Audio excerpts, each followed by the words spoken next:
ఓం నమ శివాయ. హరే కృష్ణ. మనం 100 రోజుల మహాభారత యాత్రలో ఈరోజు మనం 11వ రోజుకి చేరుకున్నామండి. అయితే కిందటి వీడియోలో మనం మాట్లాడుకున్నాం కదా, అంబ ప్రతీకారం తీర్చుకోవడానికి శిఖండిగా జన్మిస్తుందని. అలాగే ముందు వీడియోలో మనం పరశురాముడి గురించి, భీష్ముడి గురించి, ఇంకా శంతనుడి గురించి మాట్లాడుకున్నాం. ఈ వీడియోలో మనం మరొక ఇద్దరు ముఖ్యమైన వ్యక్తుల గురించి మాట్లాడుకోబోతున్నాం. వాళ్ళే ద్రోణుడు ఇంకా ద్రుపదుడు. అయితే ద్రోణుడు, ద్రుపదుడు ఇద్దరు విద్యను అభ్యసించడానికి ఒకే గురుకులంలో చేరుతాడు. ద్రోణుడు శస్త్ర విద్యను అభ్యసిస్తాడు. అదే సమయంలో ద్రుపదుడు అప్పటికే పంచాల రాజ్యానికి యువరాజు. అయితే వాళ్ళిద్దరికీ ఒక మంచి స్నేహం ఏర్పడుతుంది. ద్రోణుడు భరద్వాజ మహర్షి కుమారుడు. ఒకరు బ్రాహ్మణుడు, మరొకరు యువరాజు అయినా సరే వాళ్ళిద్దరి మధ్య ఒక మంచి స్నేహం ఏర్పడుతుంది.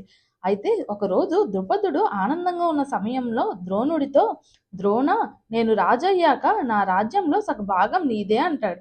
దానికి ద్రోణుడు చాలా ఆనందపడతాడు. ద్రుపదుడు నా స్నేహానికి ఇంత విలువిస్తున్నాడా అని చెప్పి సంబరపడిపోతాడు. అయితే పెరిగే కొద్దీ వాళ్ళిద్దరి పరిస్థితులు మారిపోతూ ఉంటాయి. ద్రుపదుడు అనుకున్నట్టే పంచాల రాజ్యానికి రాజుగా అవుతాడు. కానీ ద్రోణుడి పరిస్థితి చాలా ఘోరంగా ఉంటుంది. కటిక పేదరికంలో బ్రతుకుతాడు. అయితే ద్రోణుడికి వివాహం జరిగాక ఒక పుత్రుడు జన్మిస్తాడు.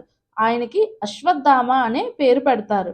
అయితే అశ్వత్థామ ఒకరోజు తన స్నేహితులతో కలిసి ఆడుకోవడానికి వెళ్ళినప్పుడు అక్కడ వాళ్ళ స్నేహితులందరూ పాలు త్రాగుతారు.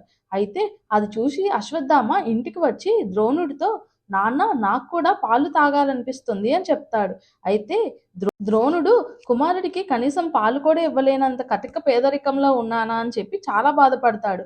అప్పుడే ఆయనకి ద్రుపదుడు గుర్తు వస్తాడు. వెంటనే తన స్నేహితుడిని చూడడానికని పంచాల రాజ్యానికి వెళ్తాడు.